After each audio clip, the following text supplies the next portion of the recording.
Así que ubíquense allí, Marcos 10, versículo 32. Esta es la palabra del Señor.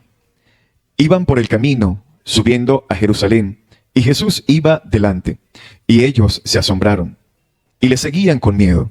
Entonces, bien volviendo a tomar a los 12 aparte, les comenzó a decir las cosas que le habían de acontecer. He aquí, subimos a Jerusalén, y el Hijo del Hombre será entregado a los principales sacerdotes y a los escribas, y le condenarán a muerte, y le entregarán a los gentiles. Versículo 34. Y le escarnecerán, le azotarán y escupirán en él, y le matarán, mas al tercer día resucitará. Versículo 35. Entonces Jacobo y Juan, hijos de Zebedeo, se le acercaron diciendo: Maestro, querríamos que nos hagas lo que pidiéremos. Versículo 36. Él les dijo: ¿qué queréis que os haga? Ellos le dijeron: concédenos que en tu gloria nos sentemos el uno a tu derecha y el otro a tu izquierda. Entonces Jesús les dijo: no sabéis lo que pedís. ¿Podéis beber el vaso que yo bebo? ¿O ser bautizados con el bautismo con que yo soy bautizado? 39. Ellos dijeron: podemos. Jesús les dijo: a la verdad, del vaso que yo bebo, beberéis, y con el bautismo con que yo soy bautizado, seréis bautizados. Pero el sentaros a mi derecha y a mi izquierda no es mío darlo, sino a aquellos para quienes está preparado. 41. Cuando lo oyeron los 10, comenzaron a enojarse contra Jacobo y contra Juan. Mas Jesús, llamándolos, les dijo: sabéis que los que son tenidos por gobernantes de las naciones se enseñorean de ellas, y sus grandes ejercen sobre ellas potestad. Pero no será así entre vosotros, sino que el que quiera hacerse grande entre vosotros será vuestro servidor. Y el que de vosotros quiera ser el primero será siervo de todos. Porque el Hijo del Hombre no vino para ser servido, sino para servir y para dar su vida en rescate por muchos. Oremos. Señor, te damos gracias por permitirnos escuchar tan tremenda verdad en esta mañana de parte de ti y poder ser corregidos a través de ella. Yo te pido de manera personal que tengas misericordia de este siervo y que me ayudes, por favor, Señor, a poder exponer este pasaje de la manera más fiel y humanamente posible que yo pueda, reconociendo mi absoluta dependencia del Espíritu Santo de Dios en esta mañana sobre mi vida, para poder, Señor, exponer este pasaje. Ayúdame, Señor, y ten misericordia de mí. Con temor y temblor, por favor, te suplico esto, reconociendo mi incapacidad de poderlo hacer. Dependo en lo absoluto de ti. Y también te pido por todos mis hermanos presentes en esta mañana, para que puedan tener un corazón sensible, dispuesto y abierto, Señor, para recibir esta palabra que viene de ti, para la edificación de nuestras vidas. Todo esto te lo pedimos, en el nombre poderoso de Jesucristo, tu Hijo. Amén y amén. Hermanos, hoy es domingo 3 de noviembre del 2024. Y el nombre que doy a este mensaje delante de todos los presentes en esta mañana es el siguiente: pero no será así entre vosotros. Pero no será así entre vosotros. Mis hermanos, ¿por qué nosotros debemos estar aquí en el día del Señor y no en ningún otro lugar? ¿Cuál es la razón y el motivo por el cual nosotros debemos congregarnos en este lugar según lo que la iglesia primitiva viene practicando desde su existencia? ¿Cuál es el motivo y la razón por la cual debemos estar aquí y no negociar el hecho de venir a este lugar para exponernos ante la palabra de Dios? Bueno, una respuesta correcta es que nosotros venimos aquí todos los domingos a adorar a Dios. Y esa respuesta es correcta. Está bien decir que nosotros venimos a este lugar a adorar y a exaltar el nombre de Dios. Porque ciertamente, hermanos, tú y yo necesitamos estar sí o sí en este lugar para poder escuchar la palabra. No podemos nosotros darnos el lujo de negociar esto. No podemos nosotros darnos el lujo de buscar otras alternativas en el día del Señor, porque sabemos que es de vital importancia para nuestro espíritu y nuestra alma el poder exponernos a las Sagradas Escrituras. Tú y yo necesitamos estar aquí cada semana, en este lugar, en la presencia del Señor y en comunión con todos nuestros hermanos, precisamente por algo de vital importancia, y es, hermanos, para poner nuestras mentes y nuestros corazones en sintonía con el Evangelio. La razón esencial por la cual nosotros debemos reunirnos y congregarnos no es para pasar una tarjeta en un lugar, no es para quedar bien con otros, no. Es porque necesitamos poner nuestras mentes, nuestros corazones, nuestra vida en total sintonía con el Evangelio. Ya que durante el resto de la semana nosotros estamos sumergidos en un mundo en el que somos continuamente bombardeados con pensamientos que se oponen diametralmente a la verdad de Dios revelada en su palabra. Semanalmente y diariamente estamos siendo bombardeados por un sistema completamente antagónico a la voluntad del Señor. Y todo eso, hermanos, con la agravante de que el mundo sabe muy bien cómo presentarnos su mensaje de una forma muy atractiva, en una forma muy seductora, diciéndonos: tú debes seguir los impulsos de tu corazón para tratar de alcanzar todos tus sueños. Eso es lo que el mundo nos bombardea, eso es la forma en cómo el mundo muy sublimemente nos ataca y nos dice que nosotros debemos seguir detrás de nuestra propia vida, que nuestro corazón se engrandezca para tratar de lograr y alcanzar todas esas metas y todos esos sueños que humanamente nos atan a este mundo terrenal. El mundo nos dice: tú debes desarrollar el enorme potencial que llevas dentro de ti para llegar a ser así la persona más reconocida, más buena y más extraordinaria que haya existido en todos los tiempos. Eso es lo que el mundo nos vende. Ámate a ti mismo, considérate a ti mismo. Busca estar bien tú, no pienses en los demás. Hermanos, el único problema con esto es que este mensaje que el sistema y que este mundo nos vende es totalmente un fraude total. Todo eso que el mundo nos vende, ámate tú mismo, ámate a ti mismo, sé tú el primero en todo. Esa mentalidad que el mundo nos vende es una mentira absoluta y total. No es verdad, hermanos, que nosotros somos la última maravilla del mundo. No es verdad que nosotros debemos seguir los impulsos de nuestro corazón para alcanzar nuestros sueños, porque eso no es lo que el Evangelio nos enseña. Y mucho menos eso es lo que el Señor Jesús nos enseña a través de su vida y a través de su santo evangelio. No es verdad que nosotros somos personas extraordinarias, que necesitamos desarrollar nuestro potencial para entonces quedar bien con el hombre y quedar bien con este sistema. Porque en realidad, hermanos, más bien nosotros somos una raza de personas, de gentes necesitadas de la gracia de Dios para poder llevar a cabo el propósito verdadero por el cual fuimos creados. Pero eso no es lo único que tú escuchas en el mundo.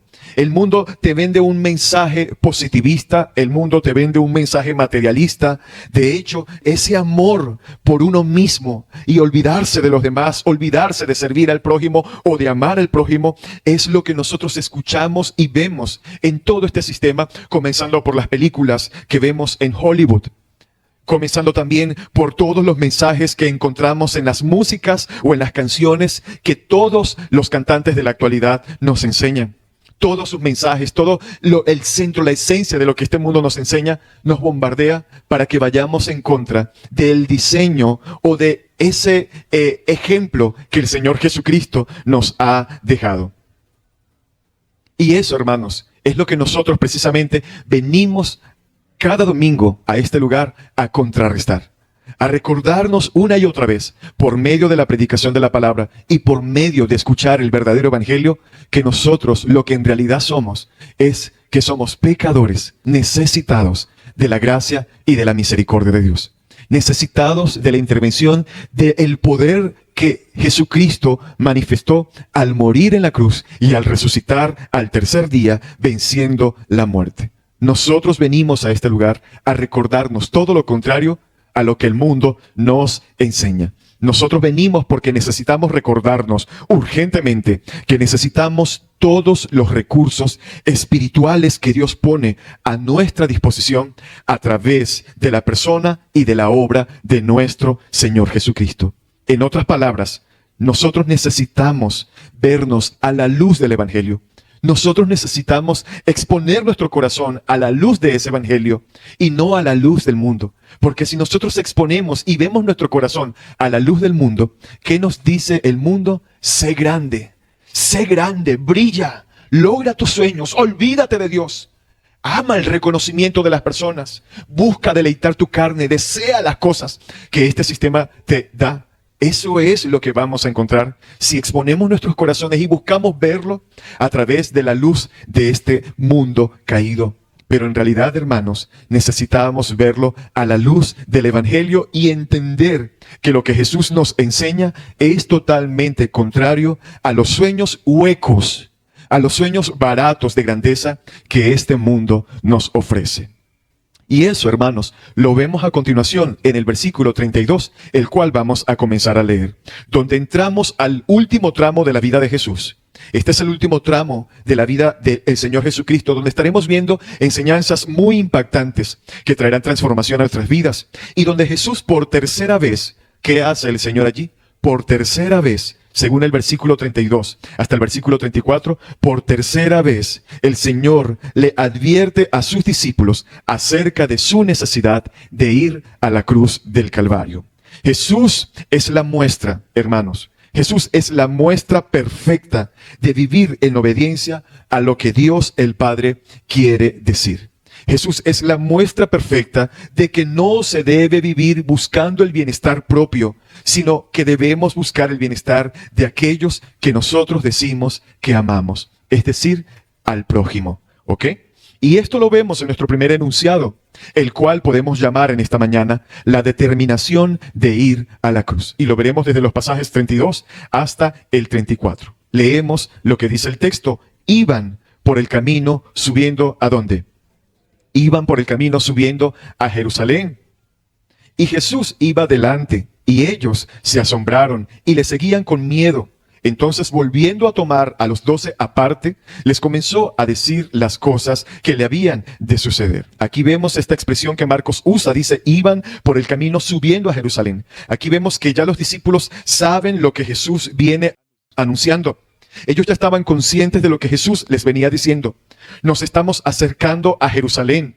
Y el Señor ha dicho varias cosas acerca de ese punto. Jesús iba delante y ellos se asombraron. ¿Por qué se asombraron? Esto sucede debido a la absoluta determinación que Él tenía de ir a cumplir con su deber como Mesías, a pesar de la cruel muerte que le esperaba en ese lugar. ¿Y qué más dice? Y le seguían con miedo. Entonces, volviendo a tomar a los 12 aparte, les comenzó a decir las cosas que le habían de acontecer. Esta es la tercera vez en esta sección del Evangelio en que Marcos nos enseña que el Señor revela a los discípulos lo que habría de suceder al final de su ministerio. La primera vez ocurre en Marcos capítulo 8, versículo 31, ¿lo recuerdan? Luego de la famosa confesión de Pedro, cuando le dice, ¿tú eres el qué? El Cristo, el Hijo del Dios viviente. La segunda vez la encontramos en Marcos capítulo 9, versículo del 30 al 31. Y la tercera es la que estamos estudiando en esta mañana. Y aquí el Señor añade varios detalles que no incluye en los anuncios anteriores. Por ejemplo, aquí Él añade otra cosa. Esta es la única vez en que el Señor menciona que sería condenado de una manera específica a muerte, como lo expresa aquí entre los versículos 32 y 34. Es decir, que Él sería ejecutado luego de pasar a través de un proceso judicial, como lo sabemos delante de Poncio Pilatos y delante de todos los que estaban ese día. Las otras dos veces, Cristo dice que debía morir, pero Él no lo explica cómo. Por otra parte, esta es la primera vez que Cristo dice que su muerte sería ¿en dónde?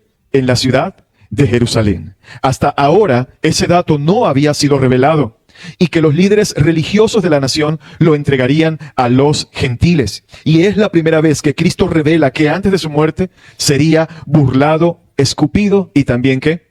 azotado, ¿no? Como lo vemos ahí. Ahora bien, cualquiera, hermanos, cualquiera diría que a esta altura del juego, a esta altura donde el Señor le ha dicho varias cosas y le ha enseñado tantas cosas a los discípulos, cualquiera de nosotros diría que ya a esta altura del juego ellos habían entendido lo que el Señor Jesucristo vino a hacer al mundo. Uno diría, ya está listo, ya esta gente tuvo que haber entendido lo que significa verdaderamente seguir al Señor.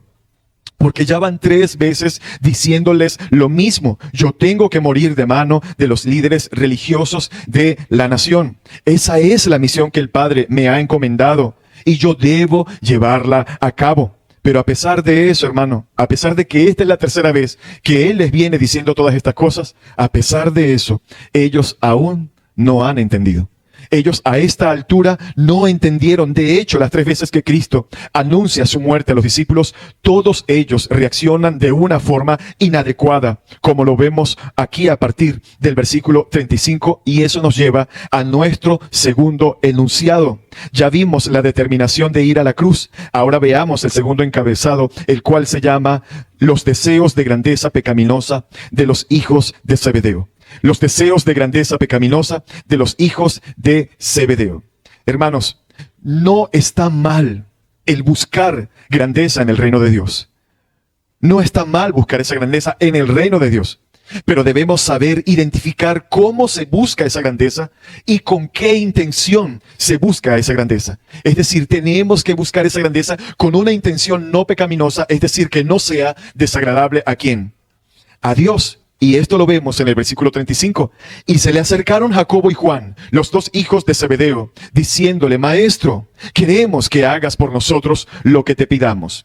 Estos 2 discípulos son a los que se les llamó anteriormente en Marcos 3:17, no sé si lo recuerdan, se les llamó Boanerges, es decir, los hijos del trueno, que pidieron que descendiera fuego del cielo y los consumiera a todos los que estaban allí.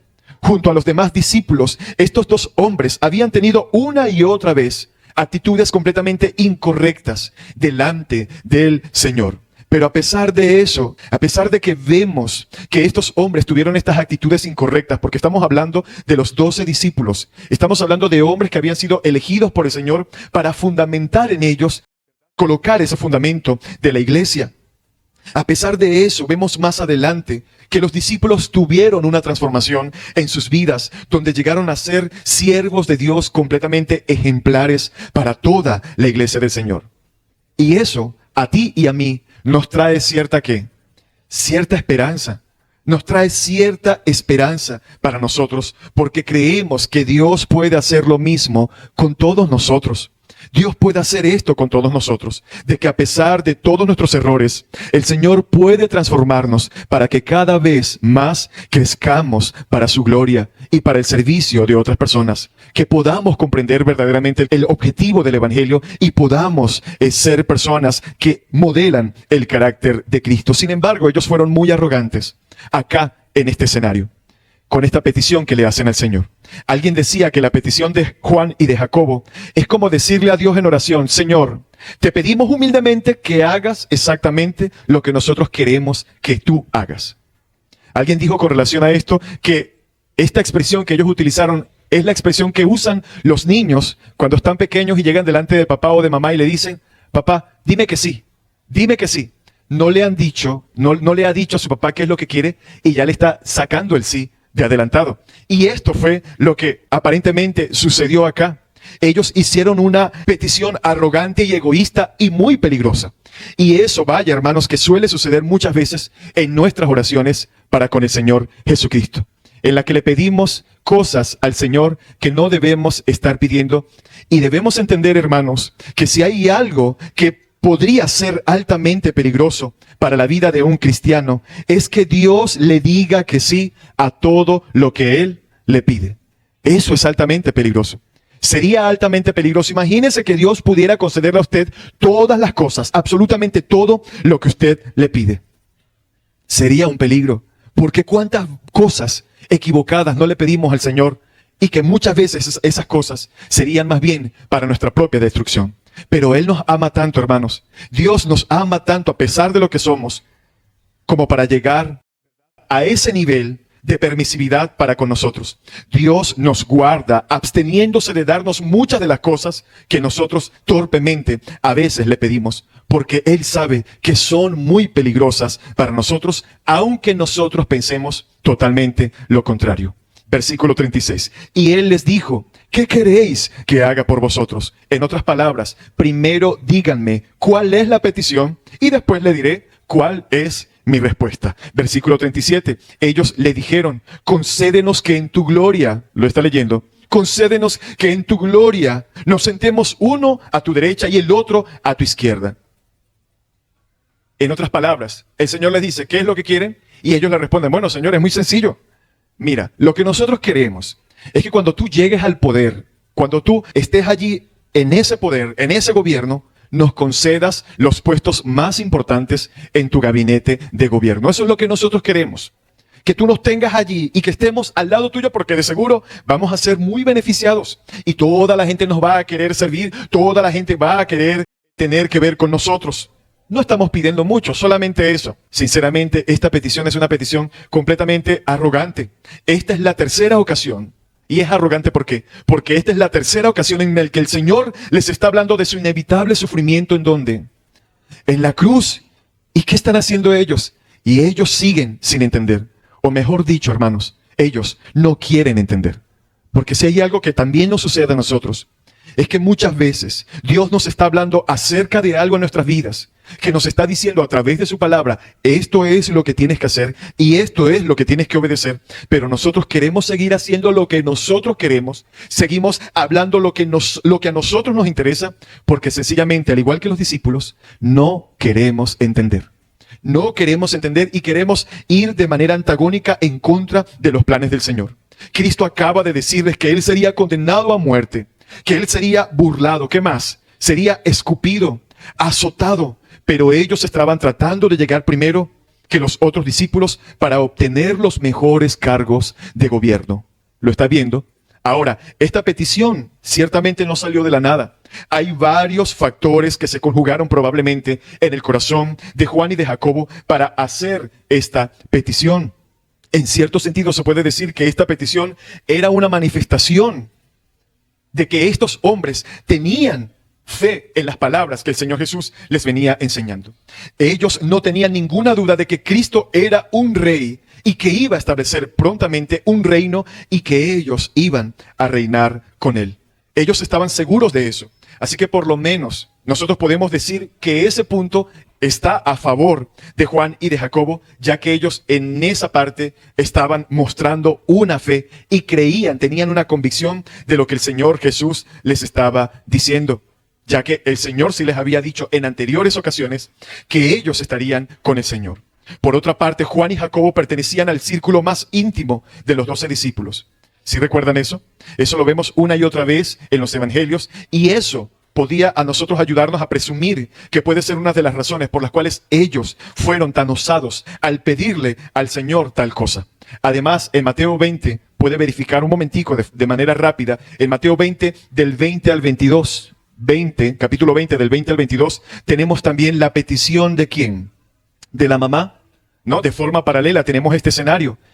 Y estamos hablando nada más y nada menos que de Salomé, la madre de ellos, quienes les dice, ¿a quién? A Jesús, que son muchachitos, se merecían estar allí en esos lugares. Como siempre, la mamá saliendo al frente por sus hijos, o los padres saliendo al frente por los hijos, ¿verdad? Diciendo, pero es que mi muchachito es bueno, ese se porta bien, cuando en realidad sabemos que no todo el tiempo es así. Pero independientemente de esos factores, esta petición que ellos están haciendo estaba completamente fuera de lugar con relación a lo que el Señor Jesús les estaba diciendo en ese momento. Y era una clara manifestación del problema que estos hombres tenían con el tema del orgullo.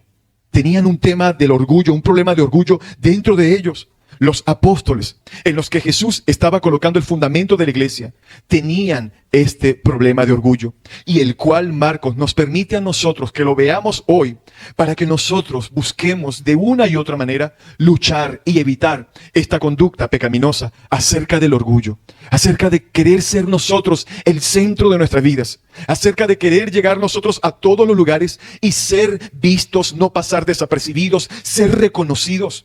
Nosotros debemos luchar contra este orgullo del corazón que una y otra vez insiste dentro de nosotros. Hermanos, no podemos decir ninguno de los que estamos presentes que nosotros en reiteradas ocasiones y en reiterados escenarios de nuestras vidas hemos tenido este orgullo dentro de nosotros, donde queremos ser reconocidos, donde queremos que se nos pongan, donde queremos que se nos reconozca.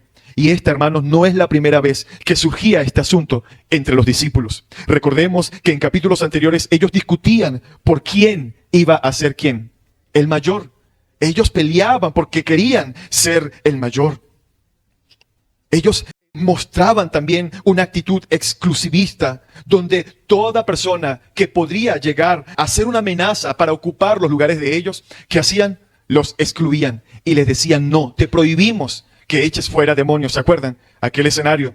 Ellos mostraron una y otra vez esta actitud. Ellos tuvieron una actitud arrogante, donde querían ser los primeros.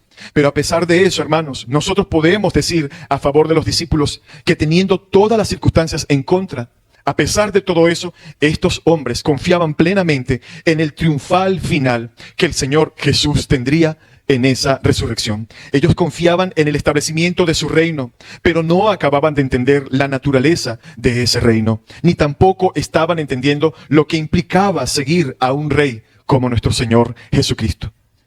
Pero ¿qué debemos hacer nosotros, hermanos, con relación a este espejo que los discípulos nos están mostrando a nosotros en esta mañana?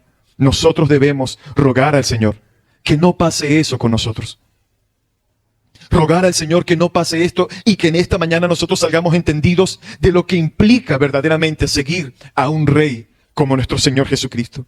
Que las ínfulas de grandeza que se han querido apoderar de nosotros, al hacernos querer tener un valor más elevado del que debemos tener, pueda menguar unos cuantos niveles abajo y bajarnos de esa nube en la cual muchos de nosotros nos hemos montado, a tal punto de que somos arrogantes, exigiéndoles cosas a Dios, imponiéndole cosas a Dios, imponiendo nuestra voluntad antes que la voluntad del Señor para nuestras vidas. Y eso nos lleva a nuestro tercer encabezado: unas palabras de clarificación. Unas palabras de clarificación. Estos hombres necesitaban que Jesucristo les aclarara verdaderamente lo que significaba ser un discípulo de Él. Versículo 38. Pero Jesús les dijo: no sabéis lo que pedís. No sabéis lo que pedís. El Señor sabía que Juan y Jacobo no estaban entendiendo las implicaciones de lo que ellos estaban pidiendo. El Señor Jesús sabía eso. Ellos querían una corona, pero una corona ¿sin qué? Sin cruz. Ellos querían gloria, pero gloria sin sufrimiento. Ellos querían honra, pero honra sin humillación. Eso es lo que vemos acá. Pero sabemos que eso, hermanos, es imposible para los discípulos de Jesús. Gloria sin cruz, gloria sin sufrimiento, corona sin cruz, exaltación, honra sin humillación, es totalmente imposible para aquellos que son verdaderos discípulos del Señor Jesucristo. Porque eso no fue el camino que Él tuvo que transitar para salvarnos a todos nosotros. Nosotros no podemos osar decir que el camino es gloria sin cruz o exaltación sin humillación, porque, hermanos, ese no fue el camino que Jesucristo tuvo que transitar para poder darnos salvación a todos los que estamos presentes en este lugar. Y lo vemos en el versículo 38. Jesús entonces les dijo: no sabéis lo que pedís. ¿Podéis beber el vaso que yo bebo, o ser bautizados con el bautismo en que yo soy bautizado? Es por eso que en el huerto del Getsemaní, la petición del Señor, ¿cuál fue? ¿Cuál fue, hermanos? Padre, si es posible, pasa de mí esta copa.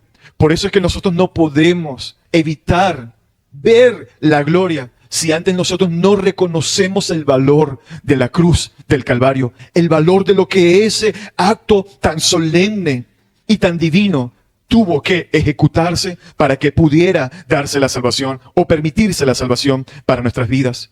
Jesucristo experimentó ese sufrimiento y lo vemos en el Getsemaní. Jesús le dice: Padre, si es posible, pasa de mí esta copa. Pero como sabemos, hermanos, eso no era posible. No era posible. Siendo inocente, Cristo tuvo que beberse la copa de la ira por todos nuestros pecados. Cristo tuvo que tomarse esa copa hasta la última gota. Él tuvo que pasar por un bautismo de sufrimiento. Y es acerca de ese bautismo, de esa relación con la cual los discípulos tenían que relacionarse. Sumergirse voluntariamente en el océano de la justicia de Dios fue lo que el Señor Jesucristo tuvo que padecer para recibir el castigo que nosotros debíamos haber sufrido por causa de todas nuestras transgresiones. Y aunque la muerte de Jesús es única y es irrepetible, ni tú ni yo tenemos que morir por los pecados de otros. Pero el Señor Jesús sí lo hizo. Sí lo hizo. Y hay sentido en que todos los creyentes tenemos que identificarnos con esa copa y con ese bautismo. Es verdad de que nosotros no tenemos que pagar el precio de ir a una cruz. Ya nosotros no tenemos que hacerlo. Hebreos nos enseña de que fue una sola vez y para siempre. Y el único que lo pudo hacer fue nuestro Señor Jesucristo. Pero sí hay un sentido con las palabras que el Señor Jesús dice acerca de que nosotros tendremos que ser bautizados con ese mismo bautizo. Y es que en cierto sentido los creyentes tenemos que identificarnos con esa copa y con ese bautismo con el que el Señor tuvo que enfrentarse. En otras palabras, tenemos que estar dispuestos a identificarnos con Jesús en su sufrimiento y en su humillación. Y ciertamente, hermanos, aunque nunca participaremos de esa crucifixión literalmente en la cruz porque no es necesario, participaremos solamente así, reconociendo su sufrimiento y su humillación. Entonces solo así participaremos de la exaltación y de la gloria que Él ha prometido darnos en la eternidad. Y eso es precisamente, hermanos, lo que Juan y Jacobo no acaban de entender. ¿Ellos qué querían?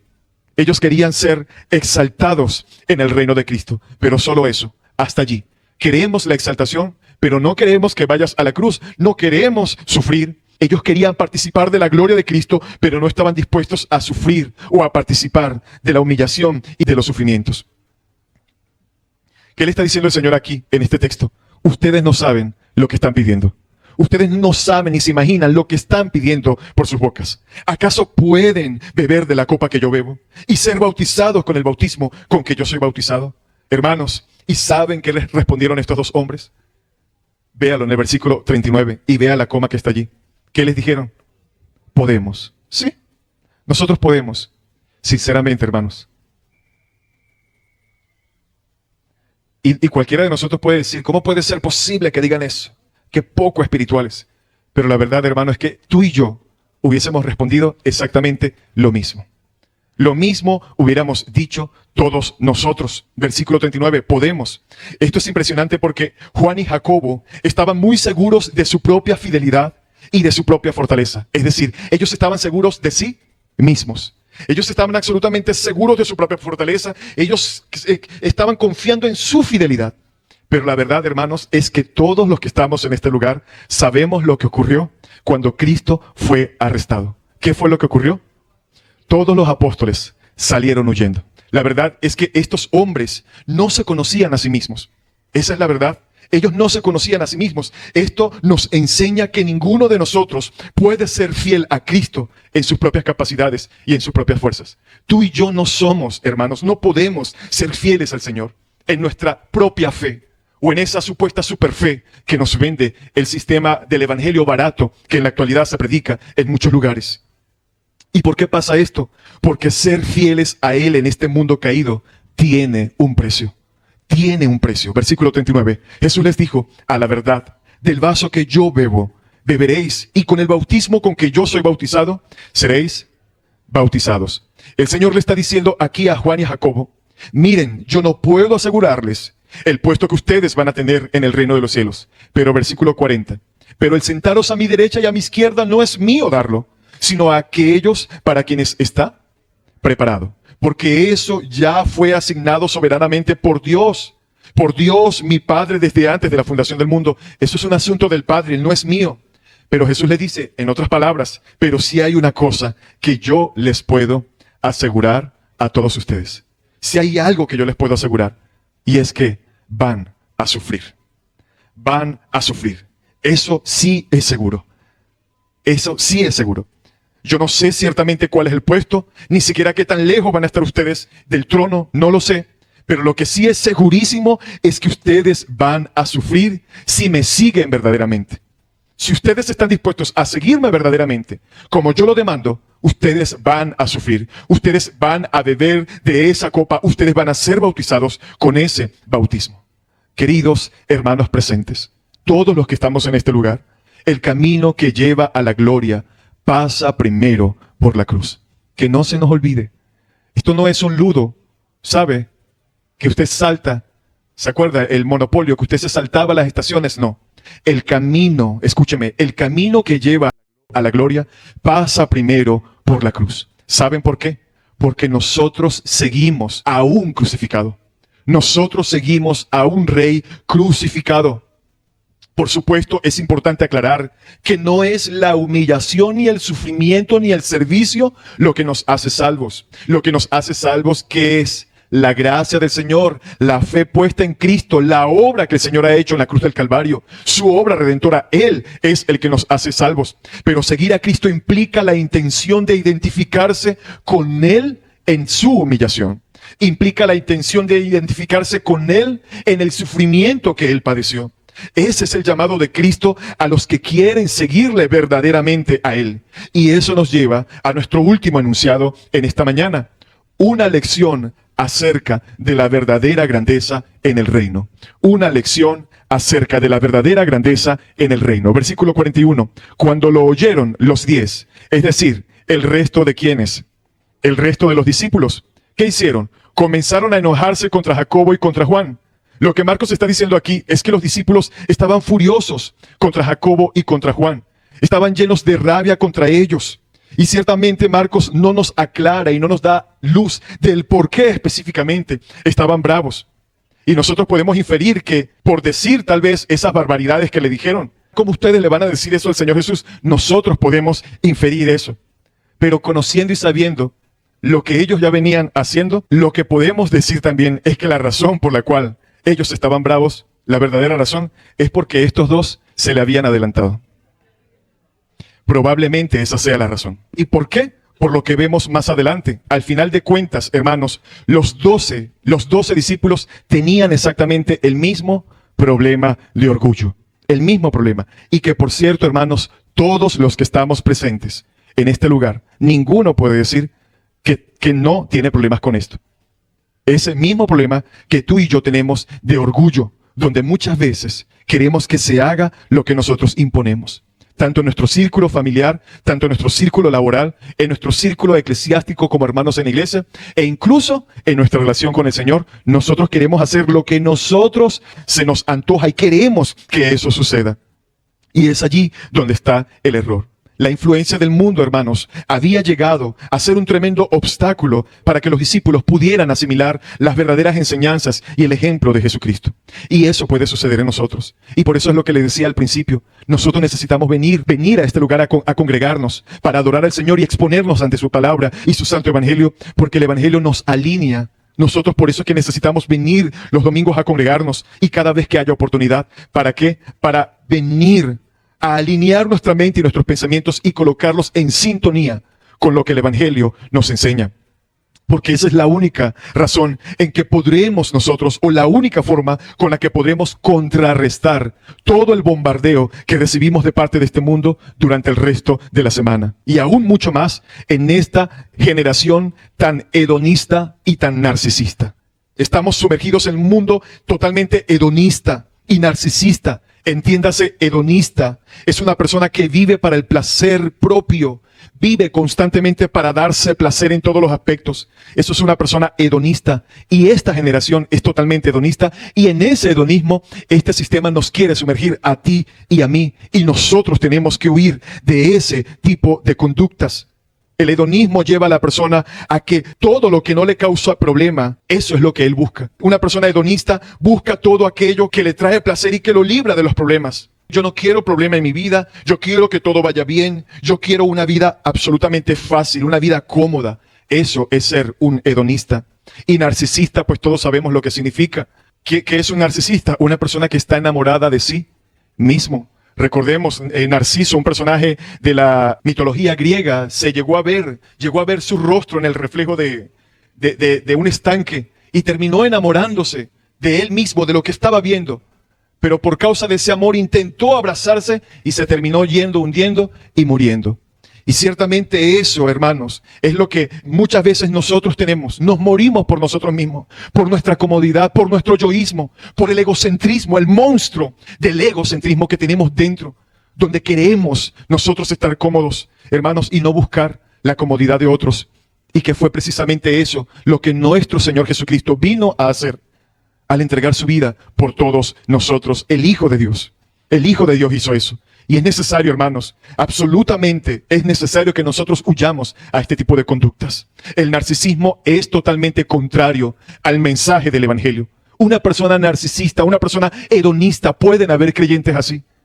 Pueden haber creyentes así. Ay, no, es que el servicio es muy temprano. Ay, no, es que los miércoles ir a levantarme a las 5:30 a orar, por favor. No, o sea, siempre se anda buscando una comodidad, siempre se anda buscando huir de todo aquello que aparentemente pueda ser desagradable para nuestra carne. Y es muy fácil para nosotros leer esta historia y juzgar duramente a los discípulos y decir cómo es posible que estos hombres actúen así. Pero todos venimos, hermanos, todos nosotros, por causa del pecado en el Edén, todos nosotros venimos de fábrica infectados por la perspectiva de grandeza que el mundo promueve.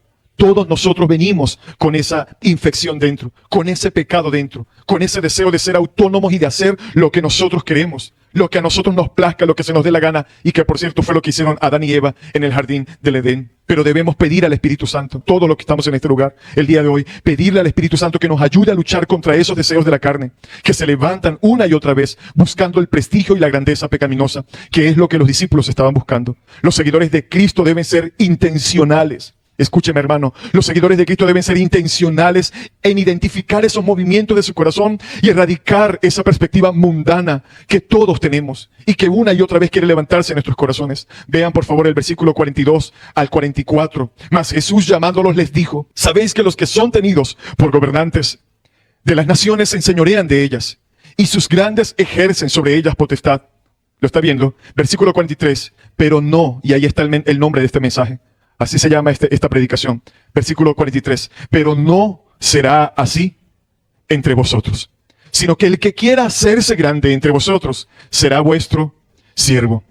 Versículo 44. Y el que de vosotros quiera ser el primero será siervo de todos. Vea aquí, hermanos, la esencia de este mensaje. Jesús fue ese siervo de todos. Jesús está diciendo esto, hermanos, con toda autoridad, porque Él no dijo solamente que iba a ir a la cruz. Él fue a la cruz demostrándolo con hechos tangibles, muriendo por cada uno de nosotros, derramando toda su sangre en ese lugar. ¿Cuál es el concepto que el mundo tiene de grandeza? El concepto que el mundo tiene de grandeza es totalmente contrario a lo que Jesús está enseñándonos hoy en esta mañana, en estos textos. Tener poder y dominio y control sobre todos. Eso es el término y el concepto de grandeza que el mundo tiene. Eso es grandeza según el mundo. ¿Cuánta gente mandas? ¿Cuánta gente gobiernas? ¿Cuánta gente dominas? De acuerdo al mundo, la grandeza de una persona es directamente proporcional a la cantidad de personas sobre las que alguien se puede enseñorear. Si te enseñoreas, si tienes poder sobre un grupo de personas, eso es éxito, eso es grandeza. Mira cómo manda, mira cómo gobierna, mira cómo se sienta allí en ese peldaño y manda a todas las personas. Según el mundo, eso es grandeza. Es grande aquel que puede mirar a los otros ¿desde dónde? No desde abajo, sino ¿desde dónde? Desde arriba. Y por cierto, por encima del hombro. Esa es la grandeza según el mundo. Y vea esta ilustración que estoy haciendo. Pero la verdad, hermanos, es que aunque muchas veces no lo hacemos físicamente, pero sí lo hacemos ¿desde dónde? Desde el corazón. Porque empezamos a hacer clasificaciones. Empezamos a ser personas elitistas, que comenzamos con nuestras actitudes a denigrar a otros. Y eso es un error. Es grande el que puede mirar a los otros desde arriba según el qué. Según el mundo. Es grande el que puede ejercer autoridad sobre los demás, ya sea por el puesto político que ocupa, ya sea por la cantidad de dinero que tiene.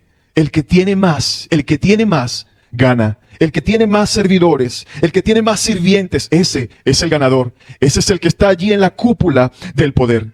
Pero el Señor dice a sus discípulos y a todos nosotros en esta mañana que estamos acá presentes, que ese paradigma de grandeza debe ser completamente erradicado de la iglesia. Escúcheme, ese pensamiento hedonista, ese pensamiento narcisista, ese pensamiento donde piensas en ti solo, ese pensamiento donde solamente te enfocas en la grandeza según el mundo, debe ser completamente erradicado de la iglesia del Señor Jesucristo. Eso no puede existir entre nosotros, pero no será así entre vosotros. Hermanos, que este tipo de conductas donde nosotros pretendemos con ínfulas de grandeza, creyéndonos algo que no somos, creyéndonos mucho con tan poco, no puede existir en nuestra mente y en nuestros pensamientos. Entre nosotros no debe ser así. Entre vosotros no será así, nos dice el Señor en esta mañana por medio de su palabra. Entre vosotros no debe ser así. Y se los digo yo como su hermano, que no sea así entre nosotros. Que no haya en nosotros un deseo de ser reconocido, de ser movido, de ser puesto, de que me busquen, de que me llamen, de que me pongan, de que me sacien, de que me complazcan. Hermanos, por favor, renunciemos a esas actitudes. Eso está bien para el mundo. Eso está bien para la gente que no conoce la palabra.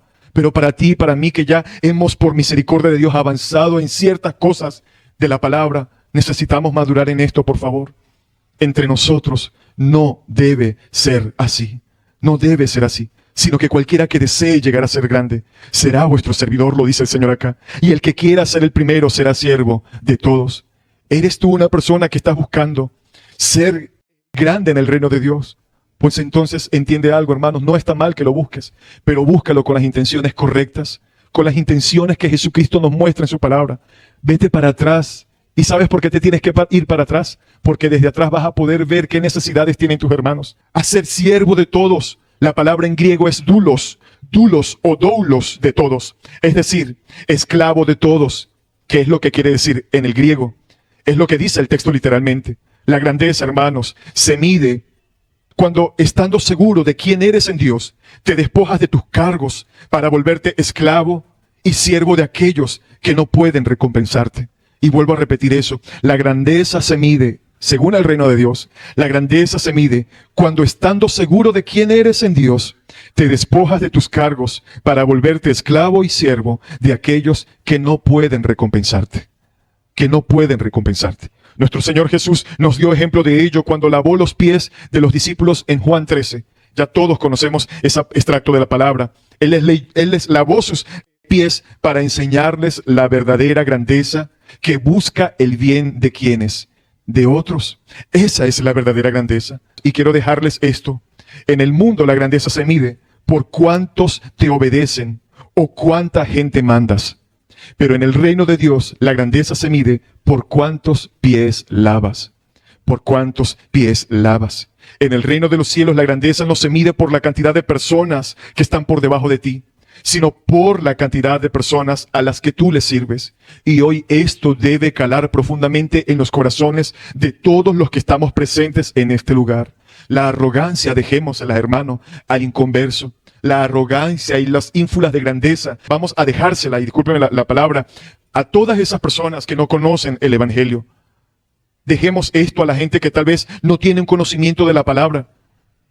Pero nosotros necesitamos aprender lo que es la verdadera humildad. Y esa verdadera humildad la vemos y la notamos en nuestro Señor Jesucristo.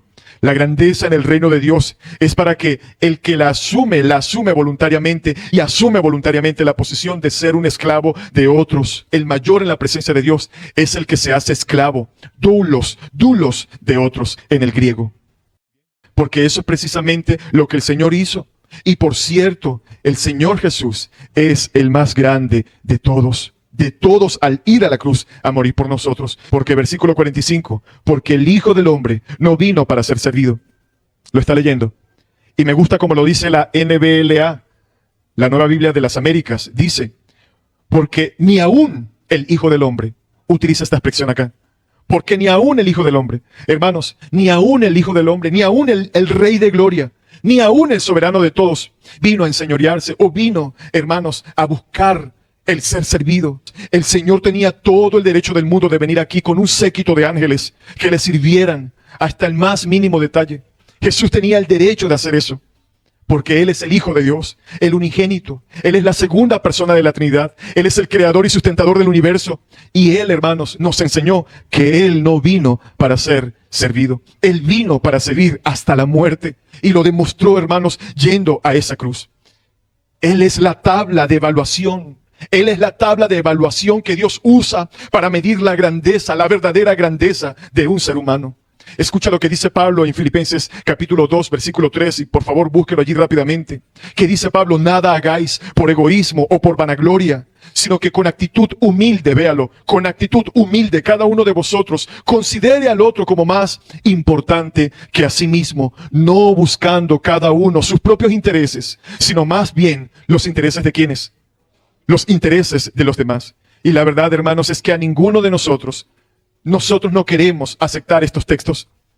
Nosotros en realidad no queremos tomar estos textos con vehemencia, con ímpetu, con deseo. No queremos ser intencionales de servir a otras personas, pero necesitamos hacerlo. Tú y yo necesitamos tomar estos textos en serio y aplicarlos a nuestras vidas y ponerlos por obra. Y ser verdaderamente gente que no anda buscando que los complazcan donde quiera que lleguen.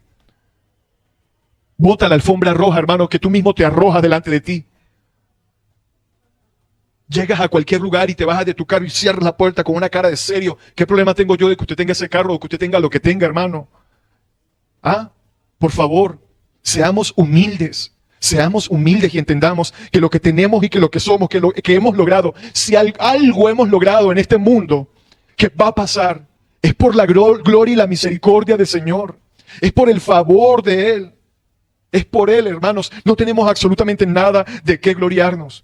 Como siervos del Señor estamos aquí para servir.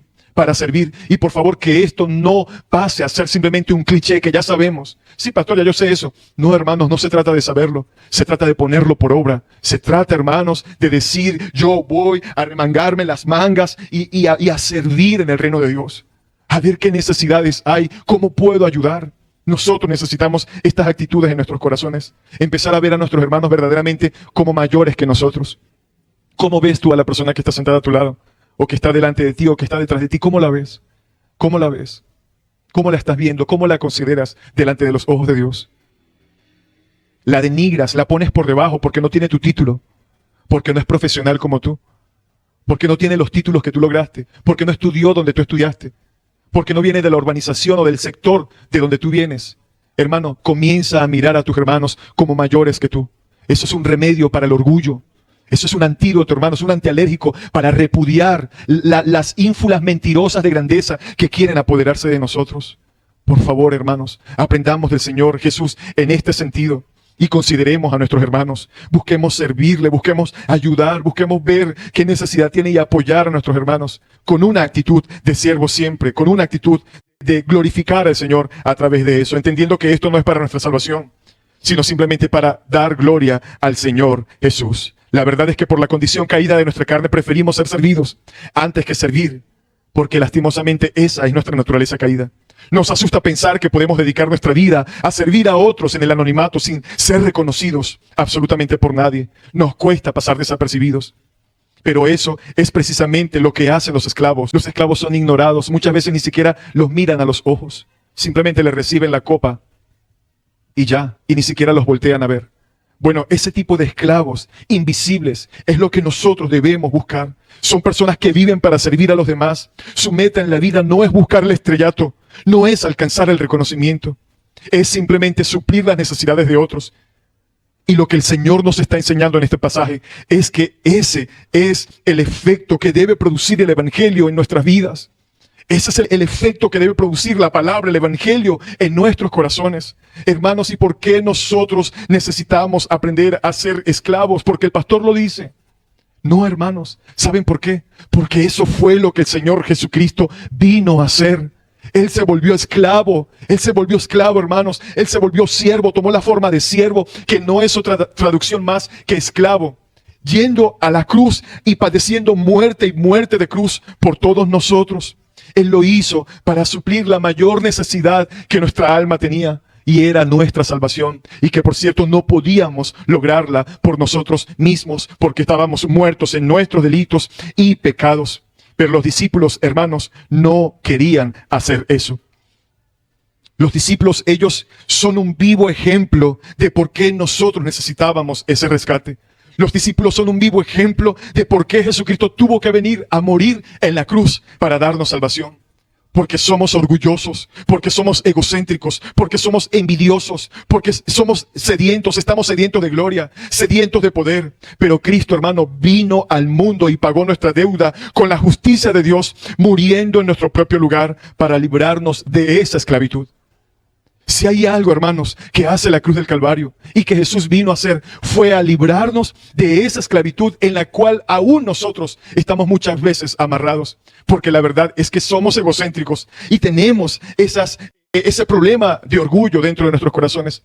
Pero gloria a Dios, porque Jesucristo vino a morir por ese pecado que aún habita dentro de nuestros corazones. Gloria a Dios, porque la salvación es de Él. Y no depende de nosotros, sino que depende absolutamente de Dios. Y vea lo que dice la parte B del versículo 45, que dice, no vino a servir, sino para qué, sino para servir y para dar su vida en rescate por muchos. Cristo no murió en la cruz del Calvario simplemente para darnos un ejemplo de amor, aunque nunca encontraremos en toda la historia humana un mayor ejemplo de amor que ese. Pero su muerte en la cruz es mucho más que eso. Es el pago el rescate que solamente Él podía realizar. Él pagó el rescate, Él pagó el precio. Y vieron la palabra allí, es el pago de un rescate. Esa palabra griega significa comprar la libertad de un esclavo o de un prisionero a través del pago de un precio. La única forma en que un esclavo podía o un prisionero podía ser libre, obviamente sabemos que tenía que haber primero un ¿qué? Un pago. Esa era la única forma de nosotros poder ser libres, de poder ser rescatados. En aquellos días, para poder liberar a una persona de la prisión o a una persona que estaba en esclavitud, era necesario pagar la suma correspondiente a su deuda. El problema, hermanos, es que aquí no estamos hablando de cualquier tipo de esclavitud, ni estamos hablando de cualquier tipo de deuda. Todos nosotros somos esclavos del pecado. Por naturaleza, todos nosotros neciamente nos hemos vendido a la esclavitud del pecado. Nos hemos entregado a violar continuamente la ley de Dios a lo largo de toda nuestra vida. Esa es la verdad. De manera que nosotros tenemos con la justicia de Dios una deuda que es infinita, hermanos. La deuda que nosotros tenemos con Dios, con el Señor, es infinita, que requiere el pago de un valor infinito. Y es por eso que Jesucristo, siendo el Dios infinito, era el único que podía pagar tan tremendo precio. Solo Jesús, solo Cristo, solus Christus, tiene el poder y la autoridad de ocupar el lugar para pagar el precio de la demanda tan alta de la justicia divina del Dios Todopoderoso. Y algo que debemos entender acá es que Dios no puede ignorar el pecado. Dios no puede ignorar el pecado. Y por tal razón fue que Jesucristo mismo, Dios mismo encarnado, vino a tomar el lugar que imposiblemente ninguno de nosotros podía tomar, ni podíamos pagar el precio. Amigo que estás aquí en esta mañana, escucha bien. Dios no puede ignorar el pecado. Dios no puede pasar por alto el pecado. Porque si Dios hiciera eso, sería totalmente injusto de su parte. Y aún dejaría de ser Dios. El alma que pecare, esa morirá. Hermanos, Dios no dará por inocente al culpable. Y la verdad es que todos nosotros tenemos un veredicto. Y el veredicto es que somos culpables. Pero gloria a Dios, porque Jesucristo es ese intermediario entre Dios y los hombres. Y ahora tú y yo, por gracia, por fe y por la misericordia, por la obra que el Espíritu Santo ha hecho en nosotros, hoy podemos venir a Cristo en arrepentimiento y fe y reconocer la necesidad de un Salvador. Hoy podemos dar gloria y honra al Señor por su inmensa misericordia. Cristo vino a librarnos de la esclavitud de nosotros mismos. Cristo vino a librarnos de ese egocentrismo y de ese yoísmo en el cual muchas veces estamos sumergidos. Él dio su vida en una cruz para que ahora podamos libremente dedicarnos a vivir para Él, sirviendo a Él, pero sirviendo a quienes, hermanos, sirviendo a quienes, mira a los lados, sirviendo a quienes, sirviendo a los demás. Sirviendo a los demás. Esa debe ser nuestra actitud. De eso es lo que se trata, hermanos, la vida cristiana. Una vida de servicio. Solo el poder del evangelio pudo transformar este grupo de hombres orgullosos, arrogantes, egocéntricos. Un grupo de discípulos dispuestos a estar enfocados en ellos mismos, pero que más adelante, también por la gracia de Dios y por la misma obra del Señor, también estuvieron dispuestos a dar su vida para el servicio de Cristo y posteriormente para la iglesia. La pregunta es, ¿qué pasó ahí? La respuesta es, para que esto pudiera suceder en la vida de los discípulos, que ellos fuesen transformados, la respuesta es que el Evangelio los transformó. El Evangelio los transformó. El Evangelio hizo la transformación por la obra del Espíritu Santo en ellos y finalmente comprendieron las implicaciones verdaderas de seguir a Jesucristo. Y en dependencia del Espíritu Santo pudieron vivir de esa manera hasta llegar al final de sus días. Dios ha decidido exaltar a los humildes. Dios ha decidido exaltar a los humildes. Dios ha decidido usar personas así. Personas que renuncian a ellos mismos, que entienden que deben poner su vida al servicio de otros. Pero la verdad es que estamos infectados en un grado u otro en ese criterio o con ese criterio que el mundo tiene de grandeza. Estamos infectados con ese orgullo, con esas ínfulas de grandeza que el mundo nos bombardea. Y la verdad es que eso pasa, hermanos, porque ese criterio del mundo encaja perfectamente con el pecado que mora en nuestro corazón. Queremos ser tratados como reyes, queremos ser reconocidos, pero Dios en su amor envió al verdadero rey, al Rey de Gloria, que asumió la posición de un siervo para rescatarnos de esa esclavitud. Hoy podemos dar gloria a Dios porque Cristo nos ha hecho libres de esa esclavitud. Necesitamos convertirnos en siervos, así como el Señor lo hizo. Y la única forma de que eso suceda es pidiéndoselo al Espíritu Santo, que Dios obre en nuestros corazones, para después permitirnos compartir esa gloria de servicio con todos nuestros hermanos y con todos aquellos a los cuales le podamos servir. Y a pesar de la actitud arrogante de los discípulos, de querer sentarse al lado de Jesús, a pesar de ese deseo arrogante, Dios no olvidará sus promesas. Dios no olvidará sus promesas. La verdad es que por gracia, eso que ellos pidieron arrogantemente y de una manera equivocada, eso que ellos le pidieron de sentarse uno al lado y el otro al otro lado, por gracia, el Señor sí lo va a cumplir. Y es que a pesar de esa arrogancia, Dios no cambia sus promesas. Y la verdad es que algún día nosotros sí reinaremos juntamente con Cristo. Dice Apocalipsis capítulo 3 versículo 21, al que venciere le dará que se siente conmigo, le daré que se siente conmigo en mi trono, así como yo he vencido y me he sentado con mi Padre en su trono. Léalo nuevamente, al que venciere le daré que se siente conmigo en mi trono, así como yo he vencido y me he sentado con mi Padre en su trono. ¿Sí lo está leyendo? No sabemos, hermanos, ciertamente en qué parte de su gloria estaremos. Lo importante es que estamos allí.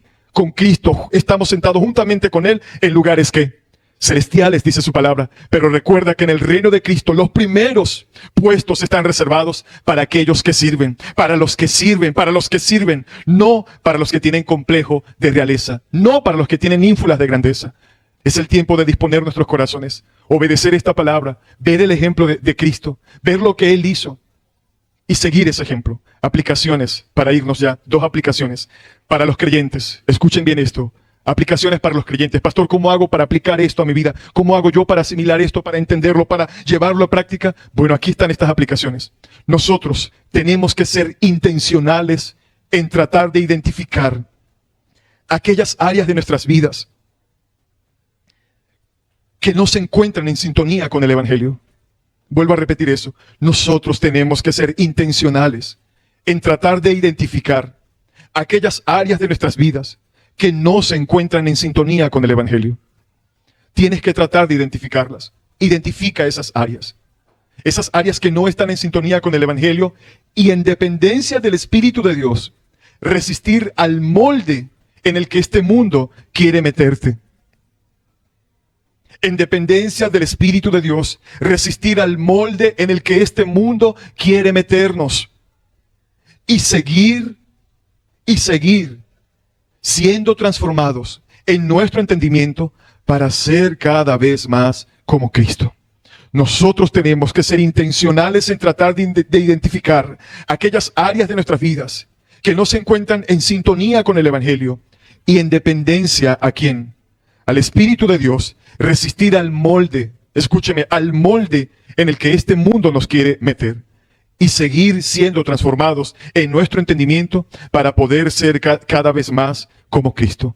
Hermano, no te des el lujo de faltar a los servicios de tu iglesia, de tu congregación. No te des el lujo de faltar a tus discipulados. No te des el lujo de llevar una vida de oración. No te des el lujo, no te equivoques en querer darte el lujo de faltar un día domingo porque sí. No, hermanos, a menos que sea una situación de extremo peso, pero su deseo debe ser venir para alinear sus pensamientos. ¿Con qué? Con el santo evangelio predicado en su palabra. Medita en esto. ¿Cómo estás viendo a los que están a tu alrededor? ¿Los miras por encima de tus hombros o los miras como mayores que tú y con deseos de servirle? Medita en eso, hermano, medita. ¿Los miras como la oportunidad que necesitas para enseñorearte y saciar tu deseo de dominar a un grupo? ¿O los miras con ojos de misericordia para servir con la misma misericordia con la que Dios te vio y envió a Jesús a servirnos en la cruz? Pídele al Señor que te dé un corazón servicial. Haz una oración el día de hoy y comienza a orar desde hoy de esa manera. Pídele a Dios que te dé un corazón servicial. Y ese servicio no se limita a lo que se pueda hacer, escúcheme, dentro de estas 4 paredes, sino cómo tú buscas involucrarte en la vida de tu hermano para ayudarlo aún fuera de las 2 o 3 horas que duremos metidos en este espacio. Se refiere a un servicio incondicional, estar presto y dispuesto para la vida de tus hermanos. Sal de aquí dispuesto a ser un servidor de Cristo, sirviendo a otros. Sal de aquí dispuesto a ser un servidor de Cristo, sirviendo a otros. Y tú que estás aquí por primera vez, renuncia a tus sueños de grandeza, yendo detrás de los títulos estériles de este mundo y busca la salvación que solo puede ser hallada en aquel que vino a dar su vida en rescate por muchos. Ven a Cristo y reconoce que lo necesitas como tu Salvador y como tu Señor. Revisa tus motivaciones. Todos necesitamos revisar nuestras motivaciones, reflexionar sobre nuestros deseos y aspiraciones en nuestra vida personal. ¿Amamos más las riquezas y los puestos de este mundo? ¿O amamos más la grandeza que el Señor ha prometido para nuestras vidas en su eternidad? Busca servir a los demás. Adopta una actitud de servicio. Identifica maneras concretas de servir a los que te rodean. A tu familia, a tu esposa, esposo, tus hijos, en tu trabajo y comunidad. Pregúntate cómo puedo ser útil a los demás. ¿Cómo puedo ayudar en mi iglesia? ¿Cómo puedo ayudar a mis hermanos? Necesitamos humildad en nuestros corazones, no de boca, no de apariencia, sino de acciones, desprendiéndonos de nuestros intereses propios, buscando el bienestar de otros. Imitemos a Cristo. Imitemos a Cristo. Estudia la vida de Jesús y busca maneras de reflejar su ejemplo de servicio en tu día a día, reconociendo que el auténtico liderazgo de Jesucristo se manifestó en acciones desinteresadas y de la misma manera nosotros tenemos que hacerlo. Tener acciones desinteresadas, donde no estamos buscando con una mano ayudar, pero con la otra mano esperar a recibir. Imita a Cristo. Y por último, aprendamos el valor del sacrificio. Aprendamos el valor del sacrificio. Reflexiona sobre las áreas en tu vida donde puedes hacer sacrificios por el bien de otros, recordando el sacrificio de Cristo como modelo a seguir. Oremos. Señor, te damos gracias por tu palabra en este día.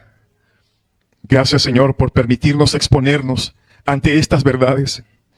Gracias, Señor, porque podemos entender a través de la actitud de los discípulos, que ciertamente ese es el estado de nuestro corazón. Un corazón muchas veces arrogante, jactante, Señor, que busca puestos, que busca posiciones. Pero también podemos aprender el día de hoy que a través de tu gracia y misericordia y de tu paciencia, tú permitiste que tus discípulos pudieran tener un cambio, experimentar una transformación a través del Evangelio y de tu palabra. De la misma manera, Señor, nosotros te pedimos que nos ayudes. Porque la verdad es que aunque nuestro corazón tiene estos deseos de grandeza, Señor, tenemos la esperanza de que al igual que tus discípulos, todos nosotros podemos